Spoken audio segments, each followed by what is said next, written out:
Hola, bienvenidos al segmento COVID-19, la semana en América, el espacio de France 24 en el que hacemos un repaso por las noticias más destacadas que tienen relación con la pandemia del COVID-19. A continuación les presento los principales temas que vamos a tener en esta emisión. Vamos a hacer una actualización de la situación en los países andinos, en Colombia, Ecuador, Perú y Bolivia. Hay un común denominador y es el aumento de los casos de COVID-19 y también el arribo de una posible nueva ola de contagios. Por eso urge avanzar en la vacunación. Veremos con nuestros corresponsales cómo está la situación allí.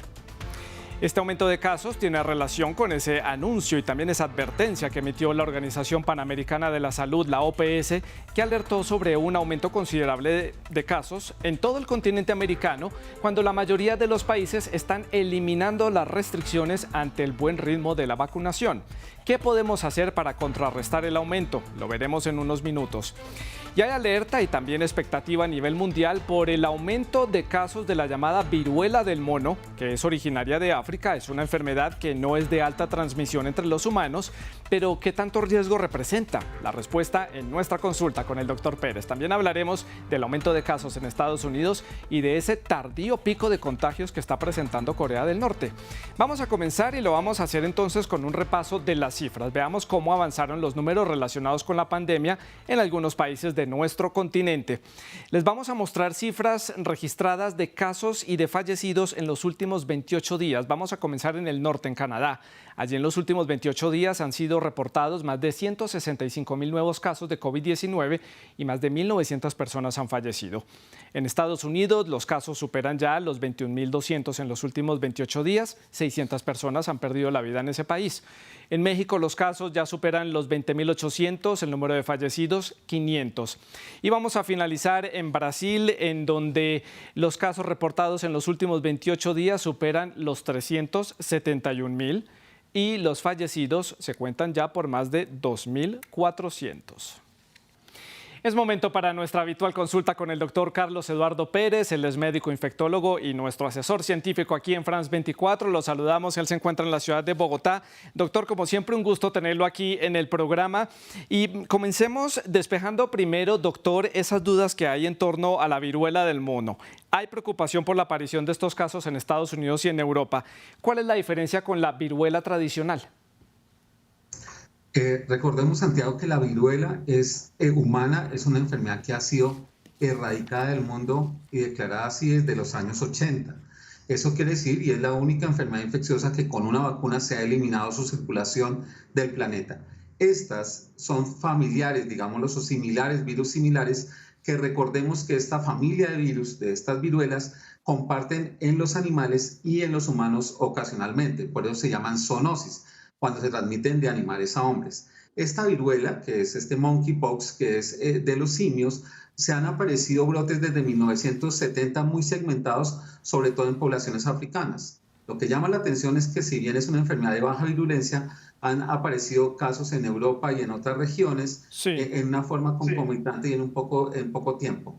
No revierte en mucha gravedad, se diferencia que es menos letal, pero todos somos susceptibles a poderla suceder. Sin embargo, la transmisibilidad es muy escasa. Doctor, precisamente ese era mi punto, el que le quería preguntar a continuación. La transmisibilidad o la capacidad de contagio entre los humanos es muy baja, pero debemos preocuparnos por esta enfermedad. ¿Qué cuidados debemos tener para prevenirla? Yo creo que no debemos preocuparnos, debemos estar atentos. Esta es una enfermedad que se transmite mucho más por el contacto directo, diferente al COVID, que es una transmisión por aerosoles que se hace a pocos metros. Esta se necesita una cercanía y sobre todo cuando la persona tiene las lesiones en la piel donde ese exudado puede ser infeccioso. Es de tenerlo en la monitoría, en control, pero no es preocupante y no tenemos que hacer mucha alarma, sino estar atento a lo que dicen las autoridades para las medidas que tengamos que hacer en caso de detectar algún caso. Doctor, cierro este tema de la viruela del mono, lo vamos a seguir desarrollando en futuros programas conforme vayamos teniendo más información sobre este tema. Paso a preguntarle algunas de las preguntas que nos hacen los televidentes a través de las redes sociales. Y alguien preguntaba, ya tenemos 2 dosis de la vacuna, en algunos países hay hasta tercera y cuarta dosis de vacunación, que serían las 2 dosis de refuerzo. ¿Cuántas veces se puede padecer de COVID-19 a pesar de tener 4 o 3 dosis? Recordemos que esta vacuna previene la enfermedad grave. pero no corta la cadena de transmisión. Por eso es importante la revacunación. Y por otro lado, el virus sigue mutando, sigue cambiando, siguen habiendo sus variantes que nos van a infectar. El coronavirus no se va a eliminar. Estamos en la fase endémica, hemos dicho, es que va a permanecer en el tiempo, que su letalidad va a ser mucho más bajita, es decir, que no va a matar a muchas personas y que entre más cobertura vacunal, pues menos probabilidad de que haya enfermedad grave. Pero aún estamos lejos de eliminar la transmisibilidad. ¿Cuántas veces nos puede dar? No podemos saberlo, pero definitivamente si no estamos vacunados y nos contagiamos, la probabilidad de una enfermedad grave va a ser muy alta. En cambio, si estamos vacunados, no vamos a tener esa probabilidad tan alta y por eso es que debemos reforzarse probablemente cada 6 meses o cada año con una vacuna de estas hasta que logramos identificar una vacuna universal. Doctor, paso a preguntarle ahora por los avances que hay en cuanto al tema del COVID-19. Algunos científicos están hablando de un test de orina para poder detectar anticuerpos contra el COVID-19. ¿Qué tiene esto de innovador? ¿En qué beneficia los procedimientos médicos o de detección de personas que ya han sufrido el coronavirus? Sí, ahí se están encontrando formas de detección más rápido tanto del virus como de la respuesta inmunológica. En la orina se han encontrado y permiten, digamos que en alguna forma, facilidad para poder identificar personas expuestas a este virus. Sin embargo, este avance se hace enfocado hacia el diagnóstico y también hay avances en cuanto a tratamiento y hacia nuevas vacunas y por eso este desarrollo rápido que se están haciendo alternativas va a hacer que se minimice la enfermedad, pero es distinto a eliminar la enfermedad que va a convivir con nosotros unos buenos años. Siguiente punto de la agenda, doctor, la vacunación. Tal parece que las vacunas nasales podrían ser la clave contra el COVID-19. ¿Por qué? ¿Qué tienen de diferente estas vacunas en cuanto a el dinamismo que puedan tener dentro del organismo? Como lo mencionaba anteriormente, las vacunas de primera generación no eliminan la cadena de transmisión. Al ser estas vacunas de una aplicación local nasal, cortarían la cadena de replicación porque evitaría ese estado de portador que tiene la persona para poder transmitir el virus. Esta es una forma innovadora de hacer vacunas. Hay algunas vacunas intranasales para influenza, pero estas vacunas podrían hacer una reacción local más vigorosa, impedir la cadena de transmisión y por eso sería una alternativa no solamente para controlar la enfermedad grave, sino como mencionábamos anteriormente, controlar la cadena de transmisión y evitar, eso sí, la propagación y la reinfección en futuros. Es una estrategia muy interesante y ya está en unos estudios clínicos muy avanzados este tipo de vacunación. Bueno, esperemos más adelante tener más información y desarrollo en torno a estas vacunas nasales. Doctor, para el cierre, el COVID largo. Siempre en todos los programas destacamos algunos de los problemas que deja el COVID largo. En este caso, nos preguntaban por el cansancio crónico y la fatiga extrema. ¿Por qué el cuerpo queda con esta sensación? Ya sabemos que es una enfermedad inflamatoria, pero ¿qué es lo que le produce al cuerpo esta prolongación del cansancio?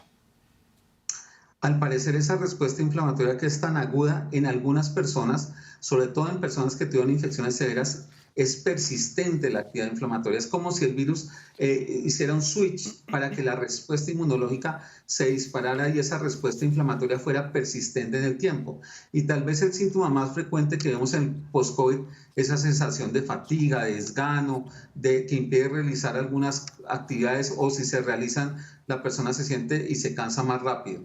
Es una actividad inflamatoria persistente en el tiempo la que parece ser responsable y que activa el sistema, está contra el sistema osteomuscular y por eso genera esa sensación de debilidad.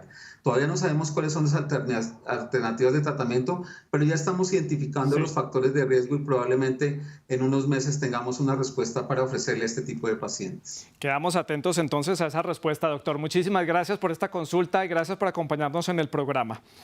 Vamos ahora a más cifras. Ahora destaquemos el avance de vacunación en nuestro continente. Les vamos a presentar el número de dosis de refuerzo aplicadas por cada 100 habitantes en algunos países de América.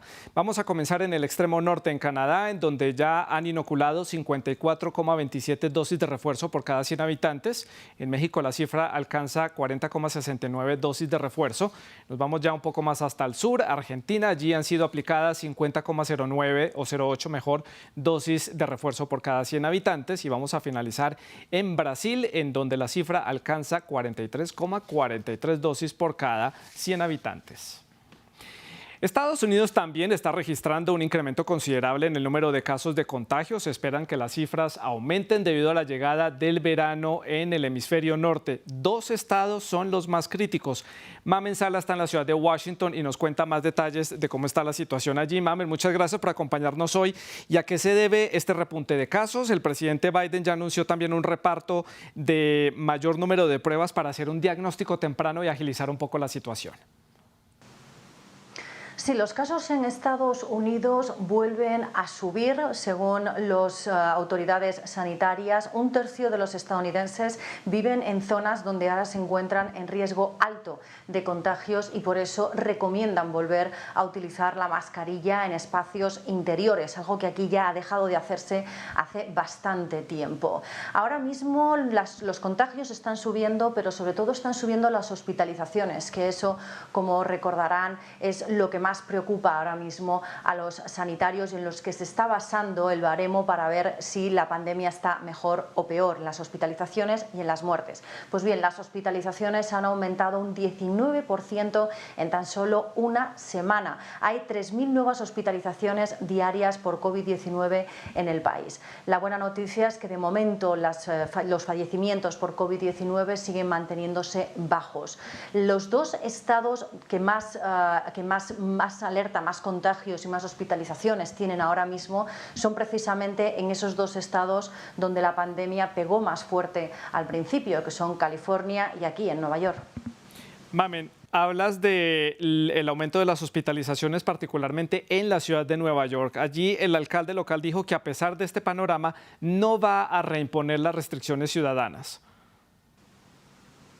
Sí, Nueva York es uno de esos estados que esta semana ha pasado de alerta media por hospitalizaciones a alerta alta, porque las hospitalizaciones aquí también se han disparado, así como los contagios. El comisionado de salud ya ha dicho que dependerá de los ciudadanos si podemos volver a un nivel bajo o no en esta pandemia. Esta misma semana, el alcalde de la ciudad, Eric Adams, ha anunciado que se repartirán 16 millones de kits de pruebas caseras en los diferentes hogares neoyorquinos, justo un anuncio que ha coincidido precisamente con el del presidente Joe Biden, que a nivel nacional también ha dicho que se seguirán distribuyendo más kits porque es clave para poder erradicar esta pandemia. El alcalde de la ciudad de Nueva York, Eric Adams, también ha dicho que de momento no va a imponer restricciones, ni se van a cerrar establecimientos, ni se va a volver para atrás porque está avanzando esa recuperación económica de la ciudad. Ha dicho que no se va a imponer de manera obligatoria el uso de la mascarilla, pero recomienda su uso en interiores, algo que también recomiendan los Centros de Control y Prevención de Enfermedades. Esta sería la 5ª ola que vive la ciudad de Nueva York desde que comenzó la pandemia, una 5ª ola que comenzó a finales de marzo.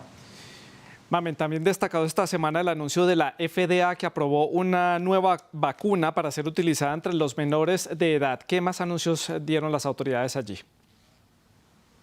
Sí, esta semana la Agencia del Medicamento estadounidense, que se conoce como la FDA, ha autorizado la vacuna de refuerzo en niños de entre 5 y 11 años, la vacuna de refuerzo de Pfizer. ¿Por qué lo ha hecho? Pues bien, Pfizer hizo esta petición de uso de emergencia de esa tercera dosis a finales de abril, porque según sus estudios, esa dosis permitiría reforzar la protección hasta 36 veces más en este tipo de población, comprendida entre los 5 y 11 años. Además, desde el Departamento de Salud de Nueva York había varios informes, varias investigaciones que apuntaban a que estos niños habían perdido fuerza. La vacuna de Pfizer había perdido fuerza en estos niños cuando llegó Omicron. Así que esto ha sido una muy buena noticia. Por otro lado, también tenemos que decir que Moderna está esperando esa autorización para administrar una segunda vacuna de refuerzo. Sería ya la 4ª de Moderna en la población mayor de 18 años. Pero de momento todavía sigue a la espera de esa autorización. Mari Carmen, Mamen Sala, muchas gracias por este reporte. Nuestra corresponsal en la ciudad de Nueva York, hoy informándonos desde la ciudad de Washington, la capital de Estados Unidos. Vamos a Colombia. Como en muchos otros países de la región, hay un aumento de casos importante en ese país que prácticamente ya regresó a la completa normalidad. Para conocer más detalles nos acompaña aquí en el estudio Santiago Aristía, periodista de la redacción de France 24, precisamente en Bogotá, en la capital colombiana. Santiago, gracias por acompañarnos hoy en el programa aquí en COVID-19. Y bueno, hablamos de cifras. Colombia reporta un aumento del 24% en el número de los casos. ¿Qué es lo que sucede? Así es, y fue anunciado de manera oficial, Santiago. Las autoridades colombianas han alertado, como bien decía, sobre un crecimiento de casos de coronavirus en las últimas 4 semanas, un aumento que llega al 24%. Y este incremento obedece a varios motivos, ¿no? Primero, hay elementos como las restricciones que se eliminaron, ¿no? Como la del uso de las mascarillas, el distanciamiento social y también, por supuesto, lo que es la obligatoriedad de lavado de manos, que recordemos eran las 3 medidas de barreras básicas. Otro factor, Santiago, es lo que es la época del año, ¿no? Sudamérica está comenzando el invierno y en Colombia esto se traduce en una intensa época de lluvias que aviva, por supuesto, todo lo que son los virus respiratorios. Y vamos a hablar ahora de un tercer factor a tener en cuenta y que es clave, y es el descenso en la inmunidad. Es que los anticuerpos comienzan, como ya sabemos, a bajar a los 6 meses, ¿no? Luego de aplicada la última dosis de la vacuna. Y muchas personas, por supuesto, están llegando ya a esta etapa y por eso han hecho énfasis en las dosis de refuerzo. Santiago, con este panorama que usted nos describe y también con ese ritmo que tiene Colombia en la vacunación, las autoridades han dicho que podrían estar a la vuelta de la esquina de una nueva ola de contagios en este país suramericano. Así es, Santiago. Colombia, efectivamente, como bien lo decías, tiene un buen ritmo en vacunación, 22,60. Santiago, es el porcentaje de las dosis de refuerzo inoculadas por cada 100 habitantes. Esto según números de principio de mes. En 28 días solo ha reportado 75 fallecidos, ¿no? Pero los casos superan los 8.000 en los últimos 28 días. Y Fernando Ruiz, hablamos del ministro de Salud colombiano, explicó que con el escenario actual es muy probable que los casos aumenten mucho más. El ministro tomó como ejemplo lo que está pasando en Estados Unidos, ¿no? Donde la variante Omicron elevó de manera muy considerable el nivel de los contagios a la categoría alta. Ruiz dijo que Colombia debe estar atento al aumento de la transmisión del coronavirus para, por supuesto, tomar medidas preventivas para una posible nueva ola, un escenario que las autoridades no descartan porque, si bien hay un mayor control de la situación, el virus continúa circulando libremente y hay, como decíamos, menos restricciones. Santiago, hay un dato interesante de Colombia que ocupó el 4º lugar en el índice de normalidad global de la revista The Economist, que mide los países que se han recuperado de esta crisis sanitaria del COVID-19, según la más reciente actualización. ¿En qué se refleja esto en el día a día y cuáles son las categorías o los aspectos que tienen en cuenta para esta evaluación? Bueno, Santiago, como vos bien decías, este índice de la normalidad global de la revista The Economist lo que hace es medir a los países que, digamos, están teniendo una recuperación sanitaria del COVID-19. Si bien Colombia tiene un destacado 4º lugar, hay que decir que el país cayó 4 posiciones y representa un fuerte retroceso de aquel destacadísimo primer lugar que alcanzó en diciembre de 2021. No obstante, hay que decir, Colombia es uno de los pocos países que rápidamente regresó a indicadores y niveles de la época prepandémica, y en ese nivel están otros países también que han sorprendido en este índice. Hablamos, por ejemplo, de Egipto, India y también de Nigeria. El índice de normalidad global del que estamos hablando califica 8 indicadores en 3 categorías. Hablamos de transporte, recreación y actividad comercial. Vale la pena aclarar, Santiago, que el estudio no ha tenido en cuenta las medidas más recientes. Hablamos, por ejemplo, de la eliminación del uso de los tapabocas para las poblaciones donde más del 70% de los habitantes tienen una vacunación completa y 40% de la población nacional tiene dosis de refuerzo y hay bajos niveles de contagio. Hay que decirlo, Santiago, la normalidad se percibe fácilmente en las calles colombianas. El comercio está casi pleno, también está funcionando el transporte público, el sector aéreo, y esto es muy visible. Es visible en las calles colombianas. Muchas gracias, Santiago, por este reporte de la situación en Colombia. Hablamos ahora de la OMS, que aprobó la que sería la 11ª vacuna que estaría disponible en el mercado. Es decir, ya hay 11 disponibles en el mercado mundial. Veamos de cuál se trata. La Organización Mundial de la Salud dio luz verde a la vacuna anti-COVID con Videcia, producida por la farmacéutica china CanSino.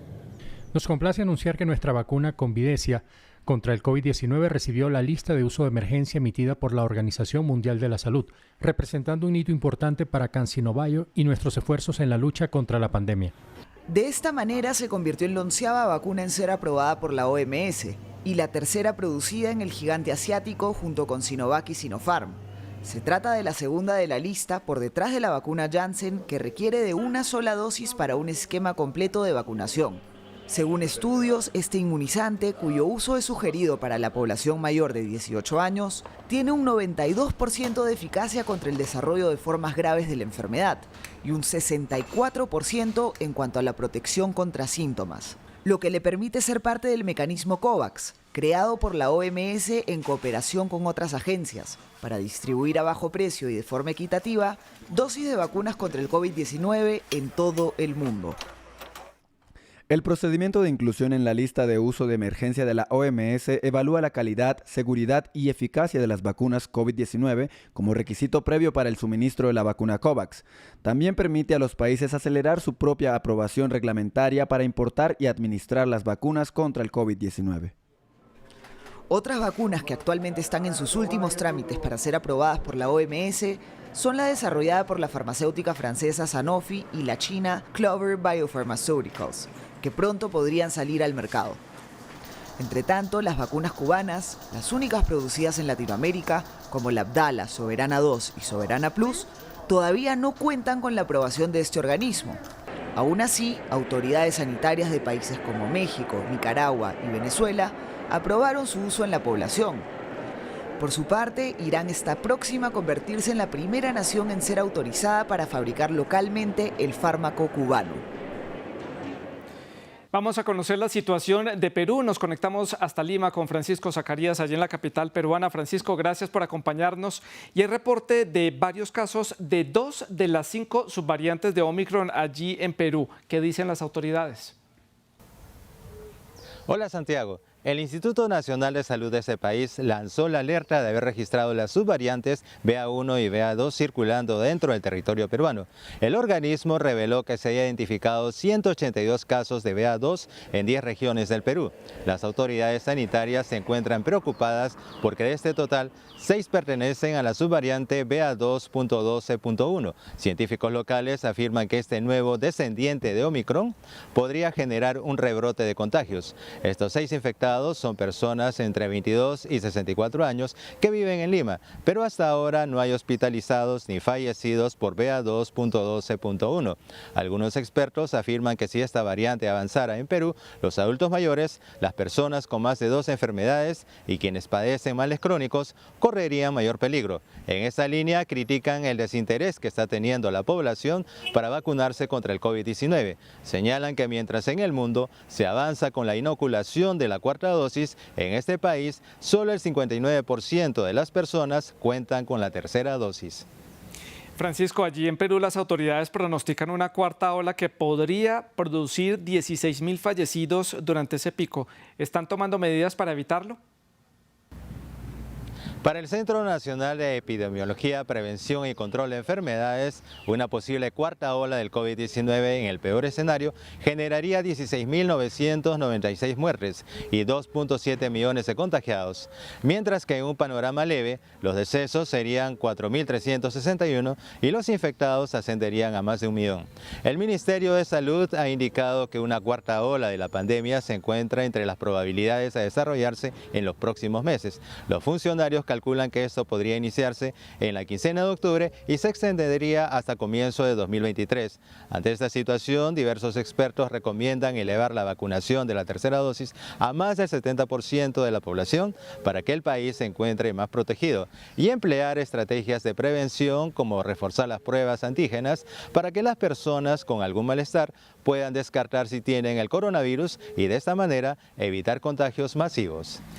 Francisco, hablemos ahora de esa exigencia a los ciudadanos de estar vacunados para poder ejercer su derecho al voto y también de las medidas que han tomado frente a la amenaza que puede representar la viruela del mono.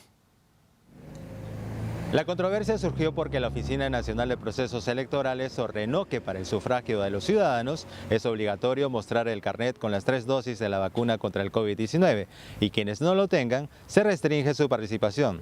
Pues bien, Hace unos días, todos los partidos políticos realizaron elecciones internas para los candidatos a los comicios municipales y regionales de octubre próximo, y un congresista protagonizó un incidente en el exterior de su centro de votación porque solo tenía las 2 dosis de la vacuna.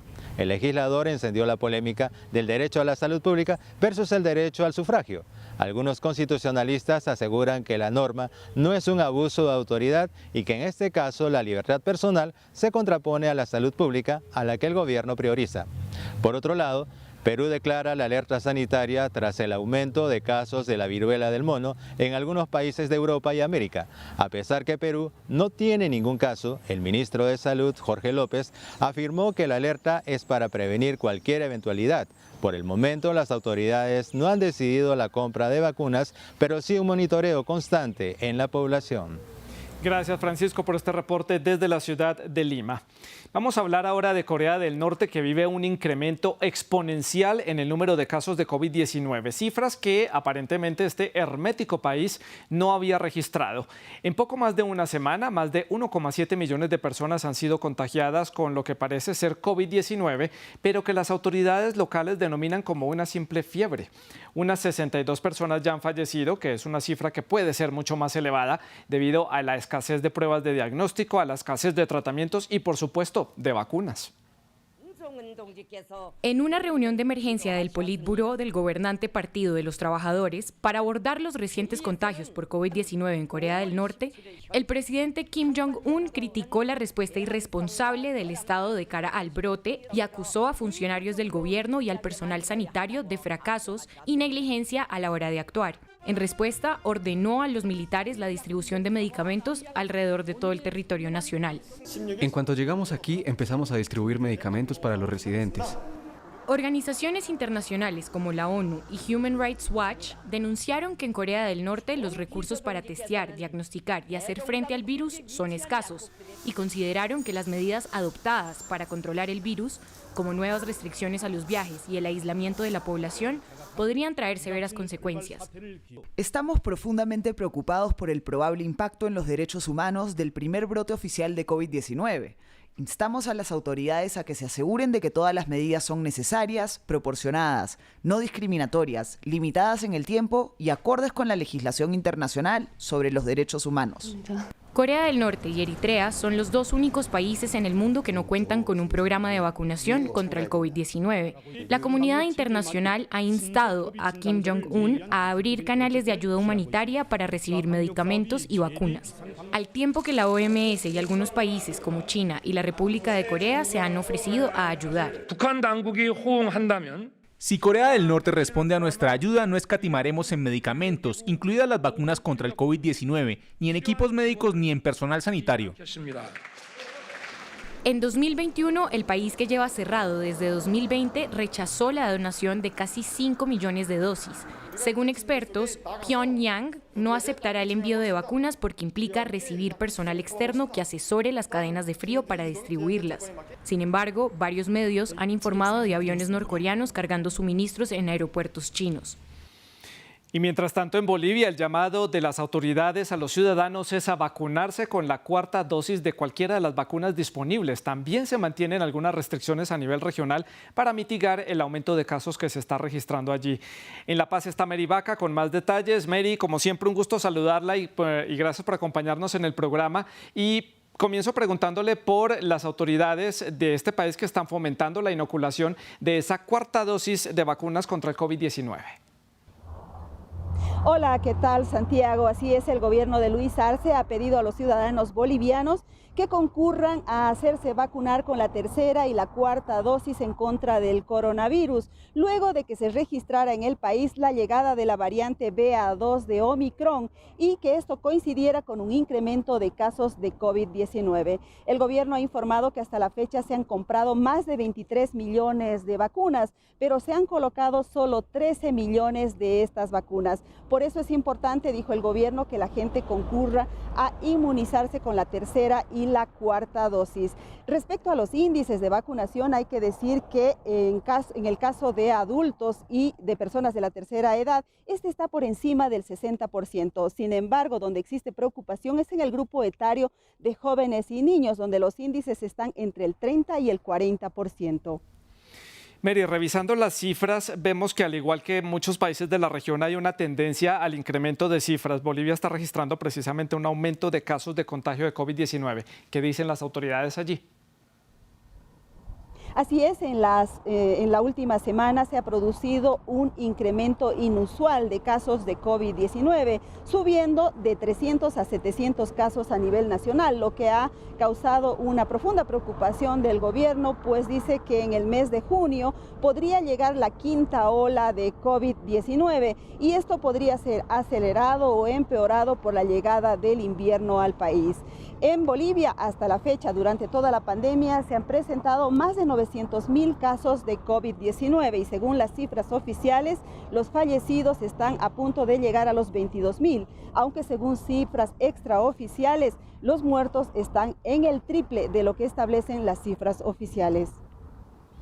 Mary, con este aumento de los casos, las autoridades piden a las autoridades regionales mantener las restricciones. ¿Cuáles se mantienen entonces? Frente a este incremento de casos, el gobierno ha prohibido a los gobiernos municipales y departamentales que relajen el uso de barbijos. Hay que decir que algunas regiones estaban a punto de suspender la obligatoriedad de usar la mascarilla en los lugares abiertos, pero finalmente todos tendrán que seguir usando barbijo en Bolivia, precisamente por este incremento de casos y por la llegada de la nueva variante. En cuanto a viajes, en Bolivia ya no se pide la prueba PCR para el ingreso al país, pero en cambio se exige el carnet de vacunación del esquema completo. Por otro lado, se mantiene la emergencia sanitaria en Bolivia, pero las actividades son prácticamente normales y presenciales, por ejemplo, en las escuelas, universidades, en los centros deportivos y también las actividades festivas. Muchas gracias, Mary, por este reporte desde la ciudad de La Paz, en Bolivia. Y mientras tanto, en Ecuador hay también polémica por el entorno al uso de las mascarillas a nivel nacional. También las autoridades advirtieron sobre el aumento de casos que se está presentando en diferentes regiones. Como lo ven, ya son varios países los que están en la misma situación. Vamos hasta Quito, allí está Gustavo Ortega. Gustavo, allí el Ministerio de Salud asumió entonces el control del uso de las mascarillas porque había discrepancias con los gobiernos locales. Hola, ¿qué tal, Santiago? Un saludo. El uso de las mascarillas en Ecuador se ha convertido en un tema de disputas políticas entre el Ejecutivo Nacional y algunas de las autoridades municipales. Tal es el caso de la ciudad costera de Guayaquil, donde sus autoridades han decidido no acatar el levantamiento de la medida de uso obligatorio de los cubrebocas. En Guayaquil se ha dispuesto que el uso de las mascarillas en espacios cerrados se extenderá hasta el 27 de mayo. El Comité de Operaciones de Emergencia, organismo encargado de administrar el manejo de la pandemia en el país andino, ha pedido a las autoridades regionales que comuniquen y cumplan con esta decisión del Ejecutivo Nacional y ha expresado preocupación. En este sentido, el Ministerio de Salud alertó a las autoridades locales que este es el órgano competente para tomar la política de salud del país y podrían verse sancionados de omitir la nueva regulación. El gobierno intenta frenar las confusiones entre los ciudadanos ante las posibles sanciones de tipo económico al no saber si quitarse o no quitarse los tapabocas en el país. La Autoridad Nacional aseguró que no tiene conocimiento bajo qué normativa las ciudades como Guayaquil o Cuenca sancionarán a los ciudadanos por no quitarse las mascarillas. 4 cantones del país todavía no acatan la medida de eliminar el uso de los cubrebocas en los espacios abiertos, en 3 regiones en la provincia de Guayas y 1 en la provincia de Cuenca. Esto representa el 2% de los 221 cantones que no han levantado la obligatoriedad de la medida emitida por el Gobierno Nacional. Bueno, Gustavo, sigue siendo un poco confuso el uso del tapabocas y por eso en Quito, en la capital, en la ciudad donde usted está, los ciudadanos siguen con temor, no saben si usar o no usar el tapabocas, muchos la siguen usando en el ámbito público. ¿Cuál es la normativa entonces vigente en la capital? Sí, efectivamente, luego de casi un mes de levantada la medida de uso obligatorio en espacios abiertos y cerrados, Ecuador se maneja entre el alivio de ya no tener que usar las mascarillas luego de 2 años de restricciones sanitarias a causa de la pandemia y el temor de quienes desconfían de la decisión del Ejecutivo Nacional. Pero ¿por qué se genera este ambiente? Es que el país andino también enfrenta una escasez de medicamentos en los principales hospitales de la red pública de salud. Además, también coincide con una falla técnica que ha suspendido la situación de turnos para las atenciones médicas en los servicios sociales de salud. Hay que conocer también que la disposición presidencial del Ejecutivo quiere priorizar la recuperación económica, pero esto ha generado el incremento de aforos también del 100% en todas las actividades, los que muchos sienten temor ante esta recuperación y aforos en la ciudad. En espacios abiertos, centros comerciales, autobuses, la imagen de personas utilizando los tapabocas es habitual en algunas ciudades del país. También originado ante la posibilidad de volver al uso de las mascarillas en algunas ciudades de los Estados Unidos, los rebrotes de la pandemia en Asia y sobre todo el recuerdo de lo que vivió el país con cadáveres en las calles durante los primeros meses de la pandemia en Ecuador. Esto todavía hace dudar a muchos ecuatorianos de quitarse o no las mascarillas o dejarlas en casa y respirar libremente, como invitó el presidente de este país, Guillermo Lasso, hace casi un mes. Gustavo, hablemos entonces del panorama general de Ecuador y me llama la atención Guayaquil, que sigue siendo el foco de contagio en este país suramericano. ¿Cómo es el panorama general? Sí, efectivamente existe un ligero aumento de casos confirmados de COVID-19 en el país, reconoció la ministra de Salud, Xiomara Garzón, en un balance semanal que adelanta esta cartera de Estado. También explicó que estos casos no han requerido atención médica u hospitalización y se mantienen los niveles de positividad del 3% en Guayas y 5% en Pichincha, las regiones con mayor concentración de habitantes en el país andino.